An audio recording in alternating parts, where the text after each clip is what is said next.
Shalom keluarga GKR Tlegong. Bersyukur walaupun kita online, tapi kita boleh sama-sama beribadah dan boleh tetap memuji nama Tuhan. Mari semuanya kita bangkit berdiri.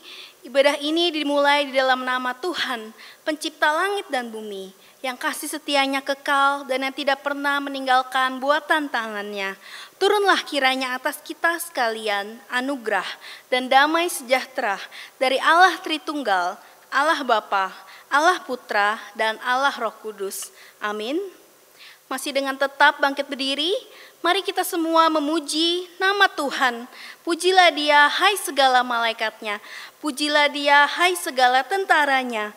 Baiklah semua ciptaannya memuji nama Tuhan. Mari kita naikkan pujian dari KPPK 56, hai semua ciptaannya.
Mari kita berdoa.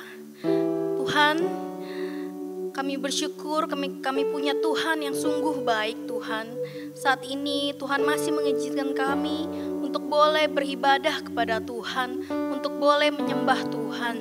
Tuhan, kami sadar kami manusia yang sangat tidak layak Tuhan untuk menyembah Engkau Tuhan. Kami tahu kami masih seringkali melakukan kesalahan, baik dari perbuatan kami, kata-kata kami, dan juga tindakan kami. Kami masih sering sekali melukai hati Tuhan. Tuhan, mohon ampun atas semua kesalahan kami. Tuhan, saat ini kami mau datang kepada Tuhan. Layakan kami Tuhan untuk boleh menyembah Engkau. Biarlah Tuhan boleh hadir pada ibadah kami pada hari ini. Kami serahkan semua ke dalam tangan Tuhan. Tuhan yang begitu baik, yang akan memberkati kami semua. Terima kasih ya Tuhan, kami serahkan semua ke dalam tangan kuasa Tuhan. Di dalam nama Tuhan Yesus kami berdoa dan mengucap syukur. Amin. Dengan tetap bangkit berdiri, marilah kita mengaku iman kita dengan menyatakan pengakuan iman rasuli. Aku percaya kepada Allah, Bapa yang Maha Kuasa, Khalik langit dan bumi, dan kepada Yesus Kristus, anaknya yang tunggal, Tuhan kita, yang dikandung dari Roh Kudus, lahir dari anak darah Maria, yang menderita sengsara di bawah pemerintahan Pontius Pilatus, disalibkan, mati dan dikuburkan, turun ke dalam kerajaan maut, pada hari yang ketiga bangkit pula dari antara orang mati, naik ke surga, duduk di sebelah kanan Allah, Bapa yang Maha Kuasa. Dan dari sana ia akan datang untuk menghakimi orang yang hidup dan yang mati. Aku percaya kepada Roh Kudus, gereja yang kudus dan am, persekutuan orang kudus, pengampunan dosa, kebangkitan tubuh dan hidup yang kekal. Amin. Bapak Ibu sekalian dipersilahkan duduk. Mari kita mendengarkan kebenaran firman Tuhan yang akan disampaikan oleh hambanya Guru Injil Yunus dengan tema mendefinisi arti komunitas. Mari kita rendahkan hati kita sambil kita naikkan pujian Jadikan Kami Satu.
Bapak Ibu Saudara-saudari, mari kita bersama-sama bersatu di dalam doa.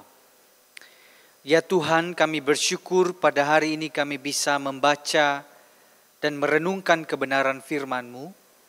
Biarlah Roh Kudus-Mu yang memimpin dan menguasai hati setiap kami, supaya kami bisa mengerti kebenaran yang ingin Engkau kami pahami, dan kami bisa melakukannya dalam kehidupan kami sehari-hari.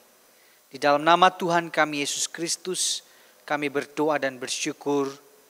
Amin. Bapak Ibu saudara-saudari, tema kita pada hari ini adalah tentang meredefinisi arti komunitas, saudara-saudara. Dan mari kita bersama-sama mendasari perenungan kita pada hari ini di dalam Kisah Para Rasul pasal 2 ayat 41 sampai 47. Kisah Para Rasul pasal yang kedua ayat 41 sampai ayatnya yang ke-47. Kalau sudah menemukan Bapak Ibu Saudara-saudari, mari kita membaca bagian ini bersama-sama.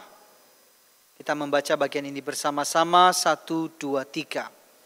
Orang-orang yang menerima perkataannya itu memberi diri dibaptis, dan pada hari itu jumlah mereka bertambah kira-kira 3.000 jiwa. Mereka bertekun dalam pengajaran rasul-rasul dan dalam persekutuan. Dan mereka selalu berkumpul untuk memecahkan roti dan berdoa. Maka ketakutanlah mereka semua, sedang rasul-rasul itu mengadakan banyak mujizat dan tanda. Dan semua orang yang telah menjadi percaya tetap bersatu, dan segala kepunyaan mereka adalah kepunyaan bersama. Dan selalu ada dari mereka yang menjual harta miliknya, lalu membagi-bagikannya kepada semua orang sesuai dengan keperluan masing-masing. Dengan bertekun dan dengan sehati mereka berkumpul tiap-tiap hari dalam bait Allah. Mereka memecahkan roti di rumah masing-masing secara bergilir dan makan bersama-sama dengan gembira dan dengan tulus hati sambil memuji Allah. Dan mereka disukai semua orang, dan tiap-tiap hari Tuhan menambah jumlah mereka dengan orang yang diselamatkan. Sedemikian jauh pembacaan firman Tuhan. Bapak Ibu saudara-saudari, berbahagialah kita yang melakukannya di dalam kehidupan kita sehari-hari. Beberapa hari ini saya membaca berita saudara-saudara dan berkaitan dengan new normal. Katanya memasuki new normal ini Jakarta back to normal, saudara. Jakarta macet lagi. Dan ini yang terjadi, ya. Beberapa hari yang lalu saya jalan di sekitaran Jalan Raya Telugong dan tingkat kepadatannya sudah lebih padat lagi dibanding PSBB kemarin, saudara-saudari. Dan ini masa-masa yang menunjukkan bahwa kita akan kembali sibuk lagi. Meskipun keadaan masih belum sangat baik, saudara, tetapi masa transisi ini menunjukkan bahwa masyarakat perlahan kembali kepada aktivitas dan rutinitasnya kembali seperti biasa.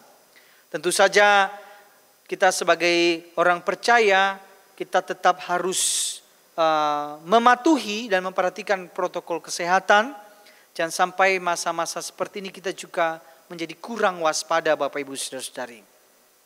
New normal, sepertinya new normal itu membuat orang kembali sibuk lagi, saudara, sibuk lagi. Tapi ada satu hal yang saya renungkan, yaitu saudara, ketika kita masuk ke dalam new normal, jangan sampai kita masuk dan kembali kepada cara pikir, kebiasaan-kebiasaan yang seperti yang dulu lagi. Sama sekali tidak ada perubahan cara pandang tentang hidup ini. Seharusnya saudara-saudari, ketika masa pandemi ini, kita menjadi berpikir ulang kembali tentang hal-hal yang penting dalam hidup ini. Kita menjadi punya waktu berefleksi apa sih yang paling penting di dalam hidup ini. Dan pandemi ini kemudian menyatakan kepada kita apa yang paling penting. Saudara-saudara, misalnya beberapa contoh ya, saudara ya, sebelum pandemi, hal-hal yang terlihat dari luar itu dianggap sangat penting. Tampilan fisik, dandan, berdandan dan sebagainya. Tetapi kenyataannya pandemi ini menyatakan dan menyadarkan kepada kita itu bukan hal yang prioritas, saudara-saudara. Orang ketika berada di rumah mau dandan kemana? Sekarang saya lihat beberapa video orang ya gara-gara nggak bisa dandan pergi ke pesta dan sebagainya, orang dandan buat tiktokan ya, saudara ya. Jadi artinya sebenarnya ini bukan yang prioritas. Lalu saudara, misalnya lagi pengelolaan uang.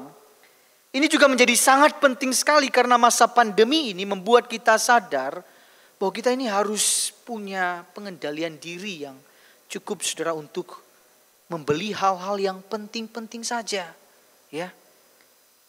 Dan ketika kita berbicara soal hidup, kita disadarkan kembali bahwa apa yang sering kita anggap menjadi pegangan utama, menjadi yang paling penting dalam hidup kita seolah-olah runtuh saudara. Pekerjaan, uang, harta dan sebagainya, rencana-rencana ternyata semuanya itu tidak sesuai dengan apa yang kita harapkan. Ternyata semua yang kita anggap pegangan utama itu bukan pegangan kokoh pada akhirnya. Pandemi menyadarkan kita bahwa yang utama itu hanya Tuhan. Hanya Dia saja yang menjadi penolong kita. Yang lain itu bukan menjadi penolong utama kita. Saudara-saudari, saya pikir ada banyak sekali pelajaran-pelajaran bermakna semasa kita stay at home dan memasuki masa transisi menuju new normal ini, saudara-saudara. Dan saya berharap bahwa pelajaran-pelajaran berharga itu, refleksi-refleksi itu jangan berlalu, jangan terlupakan begitu saja. Dan kita kembali kepada cara pikir, cara pandang, dan kebiasaan-kebiasaan yang lama tanpa punya refleksi yang baik, saudara-saudara. Bapak Ibu, saudara-saudari, hal lain yang juga perlu kita pikirkan di dalam masa pandemi menata kembali cara berpikir kita, yaitu tentang gereja. Kita kembali disadarkan untuk memikirkan ulang apa sebenarnya itu gereja. Dan apa yang paling penting harus dikerjakan oleh gereja sebenarnya. Jangan-jangan selama ini gereja banyak menghabiskan waktu, tenaga dan dana untuk hal-hal yang bukan prioritas, saudara-saudara. Maka pandemi ini menjadi kesempatan yang sangat baik sekali bagi kita untuk menata ulang kembali apa yang paling penting. Hal-hal yang prioritas itulah yang harusnya kita fokuskan, saudara, untuk kita kerjakan. Memikirkan apa sebenarnya yang paling penting di dalam sebuah gereja itu menjadi sangat penting. Saudara-saudara, mari kita coba melihat kepada gereja kita. Ibadah itu sangat penting, saudara-saudara, sehingga gereja kita berusaha mengadakan ibadah online. Kenapa? Karena orang Kristen memang dipanggil untuk beribadah. Tentu dalam keadaan seperti sekarang ini, ibadah online menjadi pilihan yang terbaik. Lalu doa, saudara-saudara. Di tengah minggu kita ada waktu berdoa, karena doa itu penting dan menjadi gaya hidup orang percaya seharusnya.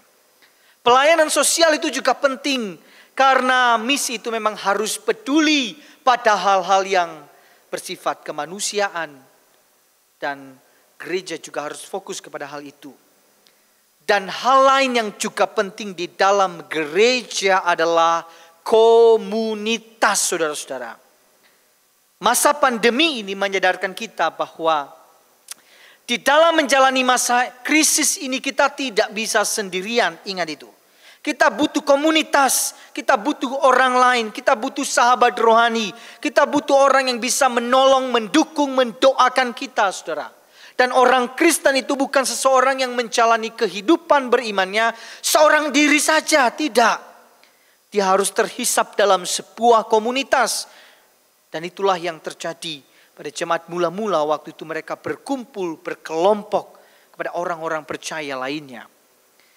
Tetapi yang menjadi pertanyaannya Bapak Ibu Saudara-saudari, apakah pemahaman kita tentang komunitas itu sudah tepat? Apakah yang kita pahami tentang persekutuan itu sudah benar? Dan apakah dalam praktiknya kita ini bisa disebut sebagai sebuah komunitas? Ini menjadi pertanyaan yang perlu kita renungkan bersama, saudara. Mari kita belajar dari jemaat mula-mula atau komunitas mula-mula yang tadi teksnya sudah kita baca, saudara-saudara, dari Kisah Para Rasul. Dari teks itu, saudara-saudari, kita bisa menemukan hal-hal yang paling hakiki, yang paling penting di dalam komunitas orang Kristen itu seperti apa. Maka dari teks yang sudah kita baca, Bapak Ibu Saudara-saudari, kita menemukan ada 3 hal yang harus ada dalam komunitas orang Kristen. Apa saja 3 hal itu, saudara-saudari?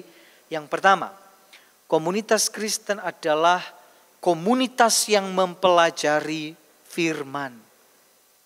Komunitas Kristen adalah komunitas yang mempelajari firman. Jemaat mula-mula setelah mereka bertobat dan dibaptis, mereka bertekun di dalam pengajaran rasul-rasul. Mereka itu punya kerinduan yang besar untuk belajar firman. Istilah bertekun ini Bapak Ibu Saudara-saudari dapat diartikan bahwa mereka terus-menerus mau belajar dan fokus untuk mempelajari kebenaran firman Tuhan. Dan di dalam kehidupan komunitas jemaat mula-mula, firman Tuhan itu menjadi landasan utama dalam kehidupan mereka. Firman Tuhan, firman Allah itu berkuasa mengubahkan kehidupan mereka. Saudara, kalau kita melihat teks yang sebelumnya, saudara, teks kita itu bertepatan itu setelah hari Pentakosta, saudara, hari turunnya Roh Kudus. Saat itu kan Petrus sedang berkhotbah dengan kuasa Roh Kudus, saudara. Ia menyampaikan firman Allah, ia memberitakan Injil Kristus waktu itu. Dan firman itu yang diberitakan itu mengubahkan kehidupan orang-orang waktu itu, sehingga dicatat ada 3.000 orang yang diselamatkan. Dan mereka mengenal Kristus, mereka mengenal Yesus yang sudah mati dan bangkit itu. Saudara-saudara, ketika orang-orang ini bertobat, mereka bertekun dan memberi waktu untuk mempelajari firman. Mereka betul-betul sangat haus untuk belajar dan merindukan firman Tuhan. Ini poin yang sangat penting di dalam kehidupan komunitas Kristen, dan ini harus ada, saudara-saudara. Kerinduan untuk mempelajari firman dan belajar tentang firman. Sekarang Bapak Ibu Saudara-saudari, saya ingin bertanya kepada kita. Kapan terakhir kali Bapak Ibu Saudara-saudari betul-betul memberi secara khusus membaca Alkitab secara pribadi? Secara khusus baca Alkitab secara pribadi. Kemarin, minggu lalu, bulan lalu, tahun lalu, atau mungkin sudah tidak ingat lagi. Rasanya sudah tidak pernah punya waktu pribadi benar-benar dengan Tuhan. Saudara-saudari, pernah ada yang mengibaratkan seperti ini. Anggap saja kita ini ditelepon oleh banyak orang ya. Orang menelpon kita, ada panggilan dari seseorang yang menawarkan kartu kredit. Ada panggilan dari seseorang yang menawarkan asuransi. Ada panggilan dari seseorang yang menawarkan produk-produk lain. Tapi ada panggilan dari rekan kerja kita. Ada panggilan dari keluarga, dari istri, dari suami, dari anak kita. Saudara, ketika melihat siapa yang memanggil, yang menelpon itu, di tengah kesibukan kita pasti bisa membuat keputusan begini, telepon siapa yang perlu kita jawab seketika itu juga. Atau kita tunda dan kita hubungi nanti. Atau kita tidak usah jawab. Skala prioritas akan menentukan siapa yang akan kita respons. Lalu saudara-saudara, kalau seandainya begini, yang menelpon kita adalah Tuhan. Tuhan pengen bicara nih sama kita. Apakah kita akan menjawabnya dengan segera, ya ini waktunya saya mau ngobrol sama Tuhan. Atau kita mengatakan menunggu tahun depan saja baru jawab. Saudara, harusnya kita akan berkata, langsung jawablah, saya kan mau ngobrol sama Tuhan. Tuhan pengen ngomong apa ya, saya mau dengar. Ini kesempatan yang sangat baik buat saya. Ngomongnya begitu, saudara. Tetapi seringkali pada kenyataannya tidak seperti itu. Kita ini loh, orang yang percaya bahwa Alkitab itu firman Allah. Allah yang berbicara kepada kita. Tetapi begitu seringnya kita mengabaikan, mengesampingkan, bahkan menolak untuk memikirkan apa yang Tuhan katakan itu. Padahal Tuhan ingin berbicara kepada kita melalui firman-Nya. Dia ingin ngobrol dengan kita, saudara-saudara. Dia ingin menyatakan isi hatinya kepada kita. tapi kita tidak pernah punya waktu untuk membacanya, merenungkannya. Sebaliknya, kita sibuk dengan panggilan lain, menjawab panggilan-panggilan lain, saudara. Dan waktu kita habis untuk itu. Padahal firman Allah sebagai hal yang paling penting itu sering sekali kita abaikan. Bapak Ibu saudara-saudari, pertanyaannya jadinya begini. Apa gunanya kita kemudian berpikir bahwa kita ini loh punya firman Allah. Kita mengakui Alkitab sebagai firman Allah. Tetapi kita tidak pernah memberi waktu perhatian untuk membacanya, berdoa berdasarkan firman, serta takluk di bawah pimpinan firman itu sendiri. Bapak Ibu saudara-saudari, melalui khotbah pada hari ini mari kita coba menata ulang kembali diri kita dan relasi kita dengan Tuhan. Di masa-masa seperti ini, merenungkan firman Tuhan itu adalah hal yang sangat-sangat penting, saudara. Mari kita bisa menyediakan waktu untuk belajar firman Tuhan. Dan mari kita membenahi relasi personal kita dengan Tuhan. Di masa-masa krisis ini, saudara, merenungkan firman Tuhan itu bisa memberikan kekuatan, pengharapan, iman, dan membuat kita ingat kembali kepada Kristus Yesus. Oleh sebab itu, saudara, jangan habiskan waktumu untuk merenungkan masalahmu, saudara. Karena itu hanya akan menambah persoalan kekhawatiranmu. Renungkanlah firman Tuhan itu. Karena itulah yang akan menambah kekuatan, menambah iman, menguatkan, memberikan pengharapan kepada Bapak Ibu saudara-saudari. Kembali saya tegaskan bahwa komunitas Kristen adalah komunitas yang mempelajari firman, saudara. Oleh sebab itu, saudara, pengajaran firman itu menjadi sangat penting di dalam sebuah gereja, dalam sebuah komunitas. Ini juga menjadi PR besar buat kami hamba-hamba Tuhan yang menyampaikan kebenaran firman Tuhan. Mendorong kami sendiri untuk belajar lebih sungguh-sungguh dan mempersiapkan secara serius firman Tuhan yang baik, yang benar, yang sesuai dengan apa yang Tuhan ingin sampaikan, saudara. Dan mari kita sama-sama belajar. Bapak Ibu saudara-saudari punya hati yang haus belajar untuk betul-betul punya kerinduan untuk belajar firman. Kami sendiri juga belajar hal yang sama. Belajar firman dan mempersiapkan firman dengan baik. Saudara-saudari, yang kedua, komunitas Kristen adalah komunitas yang menghidupi firman. Bukan hanya mempelajari firman, tapi komunitas Kristen adalah komunitas yang menghidupi firman itu. Bapak Ibu saudara-saudari, ketika ibadah dialihkan menjadi ibadah online, saya percaya banyak sekali jemaat sekalian yang merindukan suasana ibadah di gedung gereja. Mungkin ada yang bilang, aduh rindu sekali pengen ketemu teman-teman gereja. Rindu banget pengen ngumpul-ngumpul bersama. Atau rindu ramah tamah dan sambil ngobrol dan kita ketawa-tawa bersama. Atau juga ada yang rindu, wah habis ibadah pengen makan bakso Bang Nana. Saudara-saudari, kita pasti merindukan kebersamaan, relasi, dan persekutuan yang erat seperti itu. Tapi ada hal yang menarik dari teks yang kita baca, saudara-saudara. Kita kemudian diajak berpikir kembali, mendefinisikan kembali, apa sih arti persekutuan itu sebenarnya? Apa itu persekutuan, saudara-saudara? Persekutuan itu bukan hanya sekedar ngumpul-ngumpul. Persekutuan itu beda dengan perkumpulan. Persekutuan itu bukan cuman kongko-kongko, saudara-saudara. Bukan sekedar berada di tempat yang sama melakukan kegiatan bersama. Tapi persekutuan itu secara literal, Bapak Ibu saudara-saudari, kita artinya mengambil bagian atau berbagi sesuatu, berpartisipasi, ikut terlibat.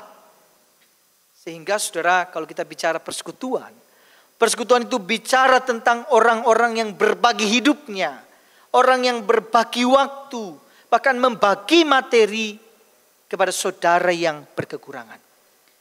Dan inilah komunitas yang menghidupi firman itu. Firman itu bukan cuma didengar, saudara-saudara, bukan cuma hanya jadi bahan pelajaran saja, tapi firman itu dilakukan, dihidupi, saudara. Di dalam komunitas Kristen, orang yang mempelajari firman itu tidak jadi eksklusif untuk dirinya sendiri. Orang itu akan lebih peduli kepada orang lain. Dan harusnya seperti itu. Orang kalau sudah belajar banyak hal tentang firman, dia akan lebih peduli kepada orang-orang di sekitarnya.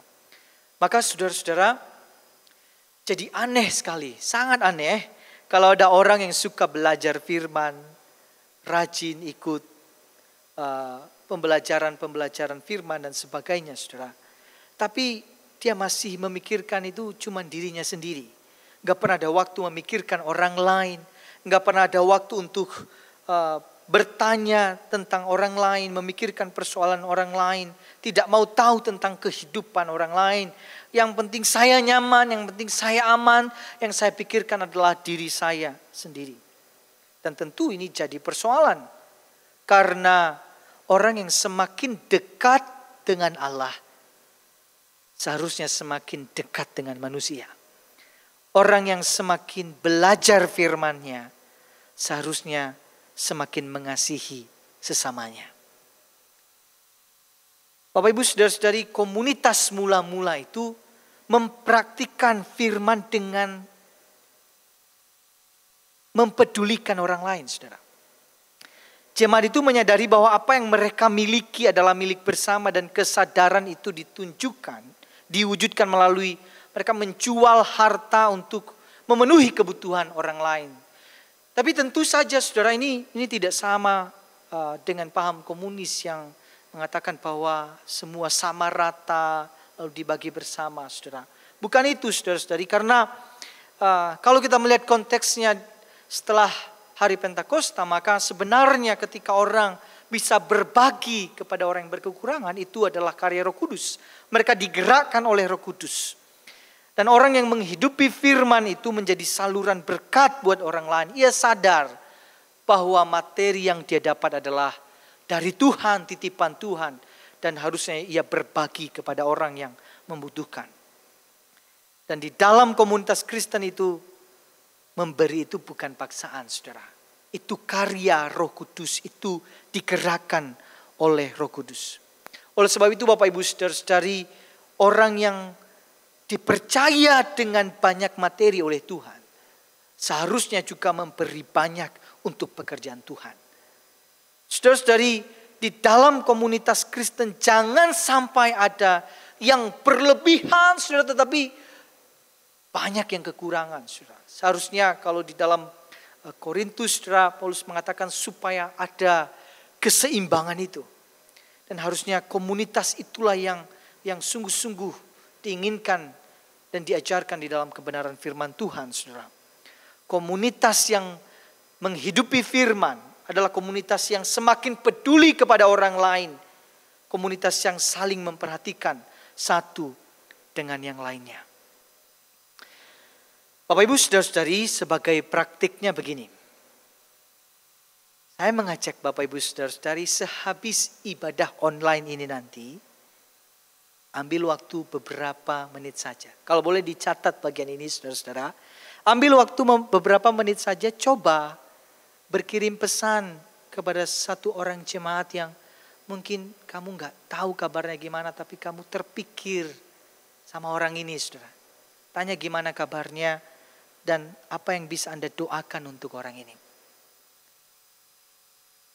Habis khotbah ini coba kita mempraktikkan langsung, saudara. Tidak ada salahnya coba bertanya melalui WhatsApp atau telepon. Tanya satu orang, pikirkan satu orang yang Anda ingin tanya kabarnya. Dan tanya apa yang bisa didoakan untuknya. Mari kita bisa membangun sama-sama gereja GKR Tulungkung ini menjadi sebuah komunitas yang sungguh-sungguh sesuai dengan apa yang Tuhan firmankan, saudara. Komunitas yang menghidupkan, ya, menghidupi firman itu. Saya percaya begini, kalau hal sesederhana tadi bisa kita lakukan, percayalah bahwa hal yang lebih daripada ini bisa kita kerjakan. Saudara-saudara, yang ketiga, ya, setelah komunitas itu komunitas yang mempelajari firman, komunitas yang menghidupi firman. Dan yang ketiga adalah komunitas Kristen adalah komunitas yang membagikan firman. Saudara-saudara, di ayat 47 dikatakan bahwa, mari kita baca sama-sama bagian ini ya saudara ya. Mulai dari kata dan mereka ya. 1, 2, 3. Dan mereka disukai semua orang. Dan tiap-tiap hari Tuhan menambah jumlah mereka dengan orang yang diselamatkan. Saudara-saudara ingat bahwa di dalam Kisah Rasul pasal 1. Dikatakan bahwa tujuan pemberian kuasa adalah agar murid-murid pada waktu itu bisa menjadi saksi Kristus sampai ke ujung bumi. Bukan untuk kepentingan pribadi, saudara. Bukan untuk kepentingan personal. Tapi mereka menjadi terang bagi dunia ini. Mereka menjadi saksi bagi dunia ini. Dan itulah dampak dari kehadiran Roh Kudus itu. Di dalam komunitas mula-mula, kehadiran Roh Kudus itu menjadi mereka, dampak kehadiran mereka itu dirasakan oleh orang lain. Bahkan orang-orang di luar gereja, di luar komunitas mereka. Dan inilah yang menjadi fungsi kita, menjadi terang bagi dunia ini. Komunitas Kristen itu harus menjangkau dunia. Tidak berpikir soal komunitasnya secara pribadi terus menerus. Tapi ia harus keluar dari zona itu saudara. Ia harus menjangkau orang-orang yang masih belum mengenal Tuhan. Ingatlah, Tuhan bukan hanya bekerja dalam hati kita saudara, tetapi melalui kita. Pertama-tama ia akan mengubah hidup kita. Dan kemudian melalui hidup yang sudah diubahkan itu, ia memakai kita dan bekerja di dalam diri kita. Bapak Ibu saudara-saudari, teknologi sekarang ini sebenarnya kita punya kesempatan besar untuk membagikan firman, membagikan Injil itu. Sekarang ini kita punya banyak kesempatan untuk memanfaatkan media sosial kita untuk membagikan kebenaran, membagikan firman itu sendiri. Maka saya sangat mendorong setiap jemaat Tuhan di GKR Telukong ini, mari kita manfaatkan ya. Media sosial kita itu bukan hanya sekedar membagikan hal-hal personal kita. Tetapi mari kita menjadikannya sebagai sarana untuk membagikan firman, membagikan Injil itu saudara.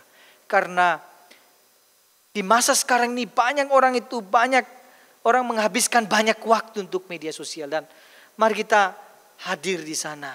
Mari kita hadir untuk membagikan kebenaran-kebenaran. Saudara-saudari, tanggal 26 Mei yang lalu, saudara, ada seseorang yang memberi pesan kepada saya di salah satu media sosial saya. Saya nggak kenal orang ini, saudara. Lalu kemudian dia berkirim pesan seperti ini.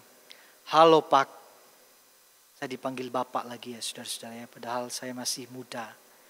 Tapi dia bilang begini, halo Pak, mungkin Bapak tidak tahu dan tidak kenal dengan saya. Saya memang tidak kenal dengan orang ini.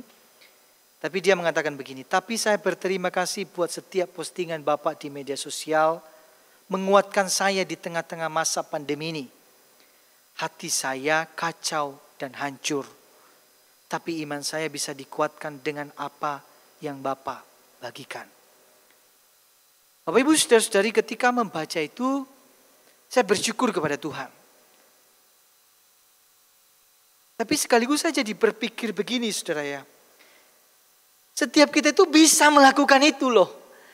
Dengan mudah sekali kita bisa membagikan kebenaran, membagikan pengharapan, membagikan firman, membagikan Injil itu. Tinggal klik, tinggal jempol kita.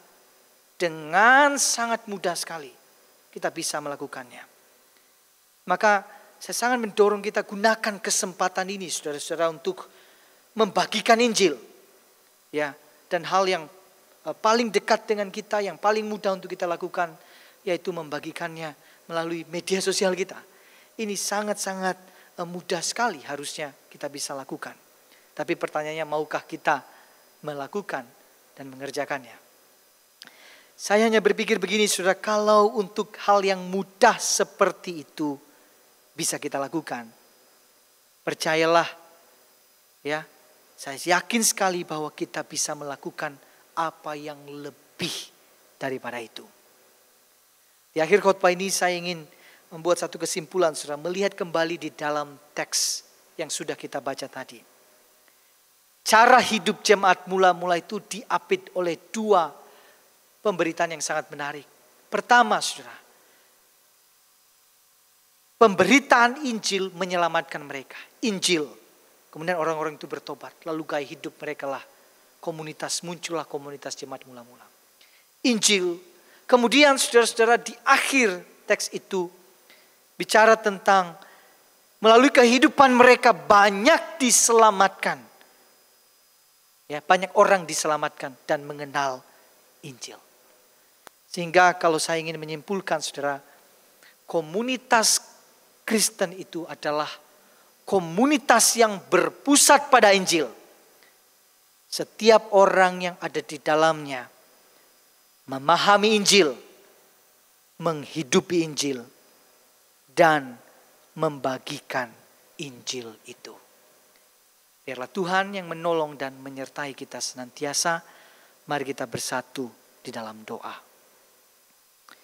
Bapa di sorga, kami bersyukur pada hari ini kami bisa membaca dan merenungkan kembali firman-Mu. Terima kasih ya Tuhan. Kami diingatkan kembali apa arti komunitas yang sesungguhnya. Komunitas yang mempelajari firman. Komunitas yang menghidupi firman itu dan membagikan firman itu. Biarlah Engkau yang menolong kami untuk melakukan kebenaran firman-Mu. Terima kasih Tuhan, terima kasih. Ini doa kami. Di dalam nama Tuhan kami Yesus Kristus, kami berdoa dan bersyukur. Amin. Terima kasih kepada Guru Injil Yunus yang telah menyampaikan firman Tuhan. Biarlah firman Tuhan yang telah kita dengar dapat hidup di dalam hati setiap kita. Mari sama-sama jemaat kita meresponi cinta kasih Tuhan kepada kita dengan memberikan persembahan. Persembahan dapat kita lakukan dengan cara mentransfer ke rekening gereja dengan nomor rekening yang telah tertera di layar kaca saudara sekalian. Tuhan Allah adalah Tuhan yang begitu mengasihi kita. Selalu Dia berikan yang terbaik, semua sesuai dengan rencananya. Mari kita naikkan pujian, Kaulah segalanya.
Mari kita berdoa.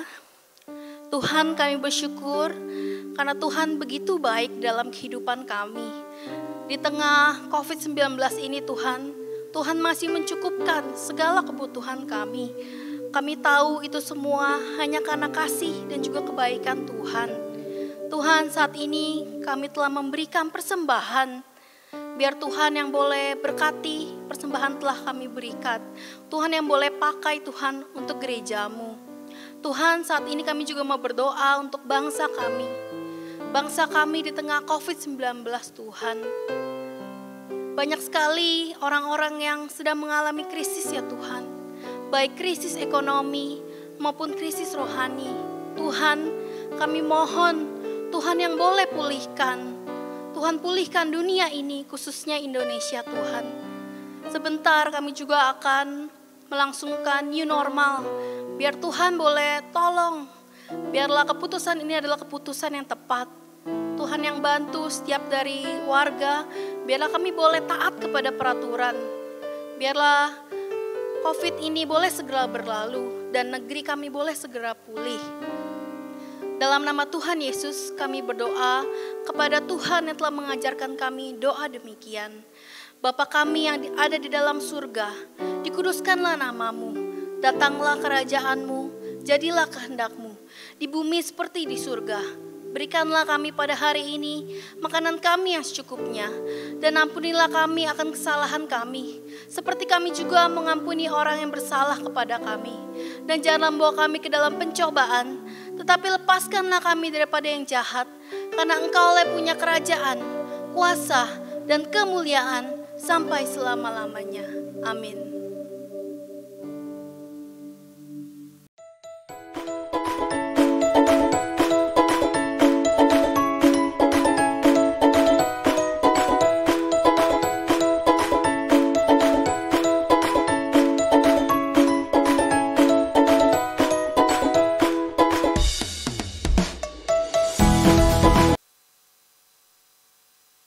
Bapak Ibu Saudara-saudari, Shalom.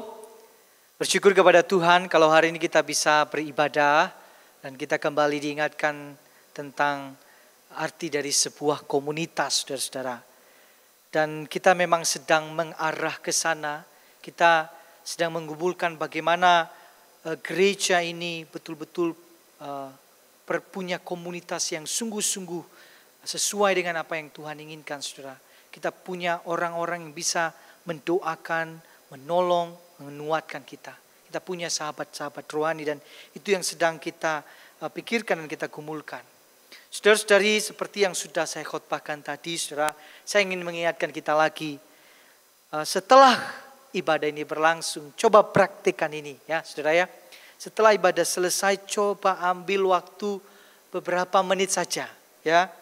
Coba pikirkan satu orang jemaat ya, yang mungkin Anda ingin tahu kabarnya bagaimana, ya Anda belum punya waktu untuk berkomunikasi dengan dia dan coba tanyakan bagaimana kabarnya dan tanyakan apa yang Anda bisa doakan buat orang itu. Saudara, hanya waktu beberapa menit, tidak lama, tapi coba kita praktikkan ya, kita memperhatikan jemaat-jemaat yang lain. Bapak Ibu Saudara-saudari, mari kita bersama bangkit berdiri. Biarlah segala kemuliaan hanya untuk Tuhan. Doksologi.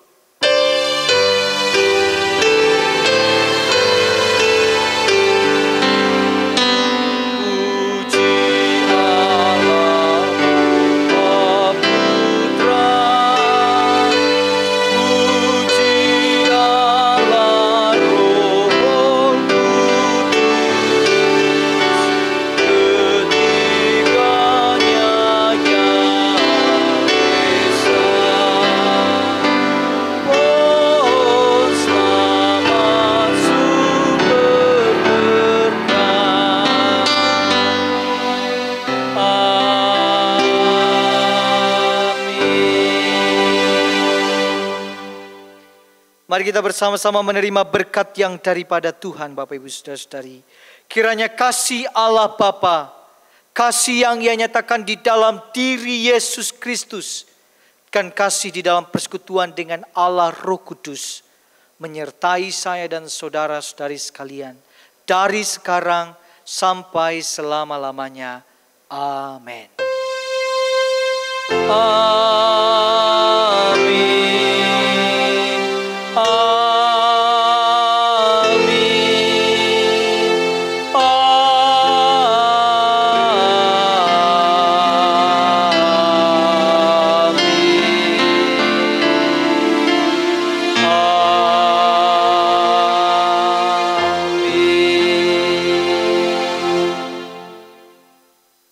Silakan duduk Bapak Ibu Saudara-saudari, pada kita selesai, Tuhan memberkati.